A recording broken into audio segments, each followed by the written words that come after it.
La personalidad autoritaria. 3. B. Metodología. 1. Características generales del método. Para encarar los problemas conceptualizados arriba, necesitamos métodos para describir y medir tendencias ideológicas y métodos para revelar la personalidad, la situación contemporánea y el medio social. El concepto de niveles de la persona suponía un particular desafío metodológico, lo que hizo necesario diseñar técnicas de sondeo de opiniones, actitudes y valores que estaban en la superficie, técnicas para poner al descubierto tendencias ideológicas que estaban más o menos inhibidas y solo emergían en manifestaciones indirectas, y técnicas para sacar a la luz las fuerzas de la personalidad que descansan en el inconsciente.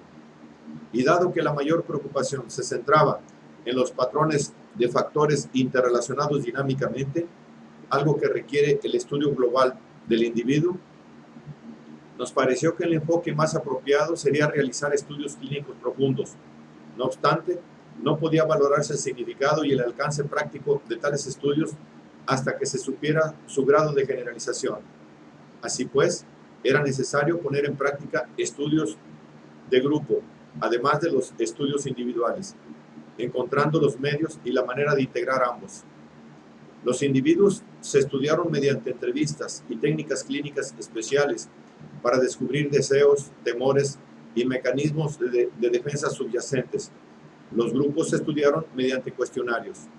No se pretendía que los estudios clínicos fueran tan completos y profundos como algunos de los que ya se habían llevado a cabo, principalmente por psicoanalistas, ni que los cuestionarios fueran más precisos que los utilizados hasta ahora por los psicólogos sociales. Sin embargo, se esperaba, era de hecho necesario para nuestros objetivos, que el material clínico pudiera tratarse de modo que permitiera cuantificarse y ser transferido a estudios de grupo, y que los cuestionarios pudieran ser aplicados sobre cuestiones normalmente reservadas a estudios clínicos. En otras palabras, se intentaba poner los métodos de la psicología tradicional al servicio de las teorías y conceptos de la más reciente teoría dinámica de la personalidad, haciendo de este modo más susceptible de tratamiento estadístico masivo a los fenómenos de la psicología profunda y más psicológicamente significativas a las encuestas cuantitativas de actitudes y opiniones. Con el propósito de integrar los estudios clínicos y de grupo, ambos se llevaron a cabo en estrecha conjunción. Cuando nos centrábamos en el individuo, el objetivo era describir en detalle sus pautas de opiniones, actitudes y valores, y comprender los factores dinámicos subyacentes, y sobre esta base, diseñar preguntas significativas para los grupos.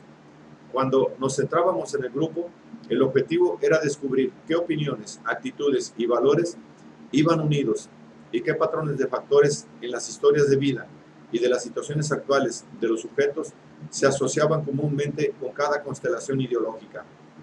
Esto ofrecía una base sobre la que seleccionar individuos para un estudio más profundo, prestando atención, en primer lugar, a aquellos individuos que ejemplificaban patrones comunes, en quienes se suponía la existencia de una relación dinámica entre los factores relacionados. Para estudiar a los individuos potencialmente antidemocráticos, era necesario primero identificarlos. De ahí que comenzáramos por elaborar un cuestionario y conseguir que fuera rellenado anónimamente por un grupo numeroso de personas. Este cuestionario contenía, además de muchas cuestiones de hecho sobre el pasado y el presente del sujeto, diversas proposiciones antidemocráticas ante las que los sujetos eran invitados a mostrar acuerdo o desacuerdo. A continuación, se estudió mediante entrevistas y otras técnicas clínicas al conjunto de los individuos que mostraron el mayor acuerdo con las proposiciones y, por contraste, algunos de los que mostraron mayor desacuerdo, o en algunos casos los más neutrales. Sobre la base de estos estudios individuales, se revisó el cuestionario y se repitió todo el proceso. La entrevista se utilizó en parte como prueba de validez del cuestionario, esto es, que ofreció una base para valorar si las personas que obtenían las más altas puntuaciones antidemocráticas en el cuestionario eran normalmente aquellas que, en una relación de confianza con otra persona, expresaban sentimientos antidemocráticos con mayor intensidad. Sin embargo, lo más importante fue que los estudios clínicos dieron acceso a los factores de la personalidad más profundos que se esconden tras la ideología antidemocrática y sugirieron el modo de investigarlos a gran escala. El aumento del conocimiento sobre las fuerzas subyacentes de las que el prejuicio era una expresión trajo consigo un mayor conocimiento de otros signos o manifestaciones por los que se podían reconocer estas tendencias. La tarea era entonces trasladar estas manifestaciones a los ítems del cuestionario que se utilizaría en el estudio de grupo. El avance de la investigación consistía en encontrar indicios cada vez más fiables de las fuerzas centrales de la personalidad y en mostrar con cada vez mayor claridad las relaciones entre estos factores y la expresión de ideas antidemocráticas. 2. Técnicas. Los cuestionarios y las técnicas clínicas empleadas en el estudio pueden describirse brevemente de la siguiente manera. A. El método de cuestionarios. En los cuestionarios se presentaron siempre en copia mimeografiada y fueron rellenados anónimamente por los sujetos de los grupos. Cada cuestionario incluía 1. Preguntas de hecho, 2. Escalas de opinión, actitud y 3. Preguntas proyectivas de respuesta abierta. 1. Las preguntas de hecho se referían principalmente a la pertenencia a grupos en el presente y en el pasado, iglesia de preferencia y asistencia, partido político, profesión, ingresos, etc. Se suponía que los valores de las respuestas podían ser tomados como reales. Al seleccionar las preguntas, nos guiamos en principio por hipótesis sobre las correlaciones sociológicas con la ideología. A medida que avanzaba la investigación, tuvo cada vez más peso la propia experiencia con los entrevistados. 2. Las escalas de opinión-actitud se utilizaron desde el principio para conseguir estimadores cuantitativos de ciertas tendencias ideológicas superficiales: antisemitismo, etnocentrismo, conservadurismo político-económico. Más tarde, se desarrolló una escala para medir las tendencias antidemocráticas de la propia personalidad. Cada escala estaba formada por un conjunto de proposiciones, acerca de las cuales los interrogados debían expresar su grado de acuerdo o desacuerdo. Cada proposición se refería a alguna opinión, actitud o valor relativamente específico, y el fundamento para agruparlas en una escala particular fue la idea de que, tomadas en conjunto, expresaban su única tendencia general. Las tendencias generales a las que las escalas se referían se concibieron en términos muy amplios, como sistemas complejos de juicios relativos a vastos campos de la vida social. Para definir estas tendencias empíricamente, era necesario obtener respuestas para muchos temas específicos, lo suficientes como para cubrir conceptualmente el campo propuesto y mostrar que cada uno de ellos tenía alguna relación con el conjunto. Este enfoque contrasta con el de las encuestas de opinión. Mientras la encuesta se interesa principalmente por la distribución de la opinión en relación con un tema particular, nuestro objetivo consistía en averiguar cuáles eran las opiniones y actitudes que estaban relacionadas con determinada opinión. Nos proponíamos descubrir si existían tendencias ideológicas amplias, desarrollar instrumentos para medirlas y entonces preguntarnos por su distribución dentro de poblaciones más numerosas. El método para tratar un campo ideológico consistía en valorar primero las características más sobresalientes de este, para luego abordar los aspectos más sutiles y específicos. El objetivo más bien era conseguir una visión global, en la que insertar luego rasgos más particulares que recoger medidas altamente precisas de pequeños detalles, con la esperanza de obtener, mediante su suma, algo verdaderamente significativo. Esta insistencia, por lo general, y lo comprensivo, hacía posible desarrollar cada escala hasta conseguir los estándares estadísticos actualmente aceptados, aunque impedía conseguir medidas con la máxima precisión. puesto que cada escala tenía que cubrir un amplio campo, pero sin abarcar tanto como para agotar la paciencia de los sujetos, se hacía necesario conseguir un alto grado de eficacia. La cuestión era formular ítems que cubrieran, en la medida de lo posible, las múltiples facetas del fenómeno en cuestión. Como se pensaba que cada una de las tendencias que iban a ser medidas tenían numerosos componentes o aspectos, no podría haber duplicado de ítems. En cambio, se requería que cada ítem expresara un aspecto diferente, y cuando se pudiera, varios, del sistema total. El grado en que los ítems de una escala conectan estadísticamente y de este modo evidencian que se mide un solo rasgo diferenciado. Depende principalmente de la similitud superficial de los ítems, es decir, del grado en el que todos expresan lo mismo. Evidentemente, no podíamos esperar que los ítems propuestos aquí tuvieran tal coherencia. Todo lo que podemos exigirles estadísticamente es que guarden una razonable correlación con la escala global. Posiblemente, un solo componente de uno de los sistemas presentados podría ser considerado en sí mismo como una tendencia relativamente general, cuya medición precisa requeriría la utilización de numerosos ítems más específicos. Pero, como indicamos más arriba, dejamos de lado la preocupación por los factores puros, altamente específicos, para concentrarnos en tratar de conseguir una estimación fiable del sistema general, que luego podríamos relacionar con otro sistema general, en el estudio de la totalidad de las principales tendencias existentes en el individuo. Se podría preguntar por qué, si deseamos conocer la intensidad de algún patrón ideológico dentro del individuo, como el antisemitismo, no preguntamos directamente sobre el mismo después de definir lo que queremos decir.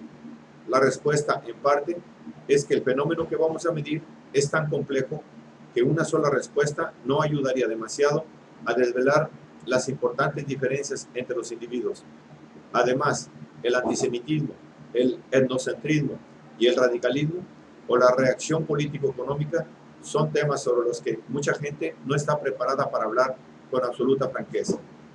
Así pues, incluso en este nivel ideológico superficial, era necesario utilizar en gran medida métodos indirectos. Nunca se le dijo a los sujetos cuál era el propósito concreto del cuestionario, sino que se les dijo solo que formaban parte de un estudio de opiniones acerca de diversas cuestiones de actualidad. Para apoyar este procedimiento, se intercalaron ítems pertenecientes a una escala particular sobre ítems de otras escalas del cuestionario. Naturalmente, no era posible evitar proposiciones que entrañaran juicios sobre grupos minoritarios, pero se tuvo cuidado en todo caso de ofrecer al sujeto una salida. Es decir, permitir al individuo estar de acuerdo con tal proposición a la vez que mantenía su convicción de no tener prejuicios o de ser un demócrata. Mientras las escalas para medir tendencias ideológicas superficiales se ajustan en general a la práctica común de la investigación socio-psicológica, la escala para medir tendencias potencialmente antidemocráticas de la personalidad representa un nuevo punto de partida.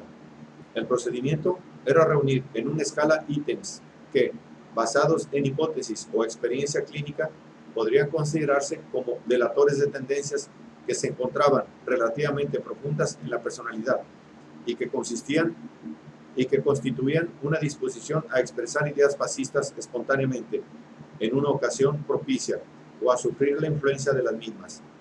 Las proposiciones de esta escala no eran diferentes formalmente de las que componían las escalas de ideología superficial.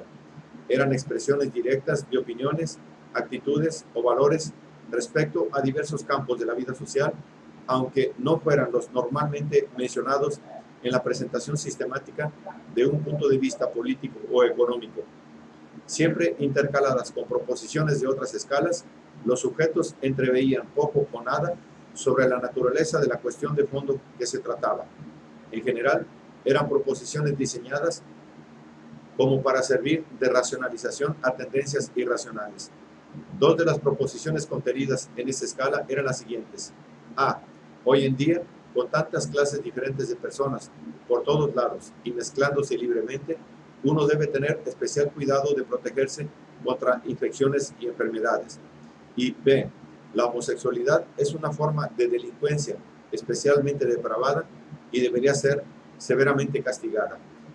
El hecho de que las personas que muestran acuerdo con una de estas proposiciones lo hagan también con el otro y que las que están de acuerdo con ambas tiendan a mostrar acuerdo también con proposiciones abiertamente antidemocráticas, como que los miembros de una minoría son básicamente inferiores, resulta difícilmente explicable apelando a algún tipo de relación lógica evidente entre las proposiciones.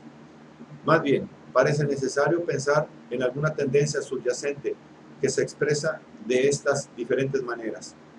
Por supuesto, personas diferentes podrían dar por diferentes razones la misma respuesta a alguna de las proposiciones señaladas, puesto que les dimos a cada una apariencia de racionalidad. Es natural que esperemos que la respuesta de algunas personas venga casi enteramente determinada por el aspecto racional más que por la disposición emocional subyacente. Por esta razón, era necesario incluir un gran número de ítems y guiarnos por la tendencia general de las respuestas antes que por las respuestas a un solo enunciado. Para considerar a una persona potencialmente antidemocrática en su estructura dinámica subyacente, era necesario que hubiera mostrado acuerdo con la mayoría de los ítems de la escala. El desarrollo de la presente escala se realizó de dos maneras. Primero, buscando o formulando ítems que, aunque no tuvieran una conexión manifiesta con expresiones abiertamente antidemocráticas, estuvieran, no obstante, altamente correlacionadas con ellas. Y, en segundo lugar, demostrando que estos ítems indirectos eran realmente expresiones del potencial antidemocrático interno de la personalidad, tal como conocíamos por los estudios clínicos en profundidad. 3. Las preguntas proyectivas.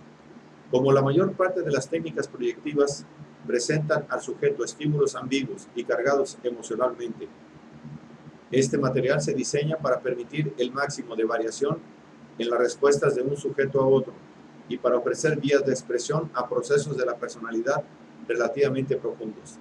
Las preguntas no son ambiguas en su estructura formal, sino en el sentido de que las respuestas corresponden más bien al nivel de la expresión emocional que al plano de los hechos.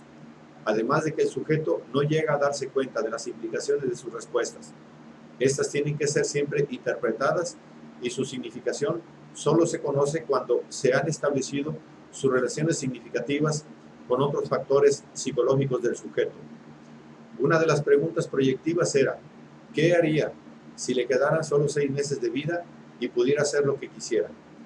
La respuesta a esta cuestión no se consideraba como una declaración de lo que probablemente haría el sujeto en realidad, sino una expresión relacionada con sus valores, conflictos y demás.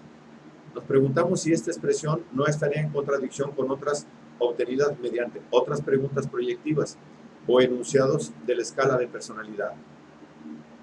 De las numerosas preguntas proyectivas que se probaron en las primeras etapas del estudio, se seleccionaron 8 para utilizarlas con la mayoría de los grupos grandes, tomadas en conjunto. Estas preguntas daban una visión global de las tendencias de la personalidad del sujeto y eran las que más correlacionaban con los patrones ideológicos superficiales.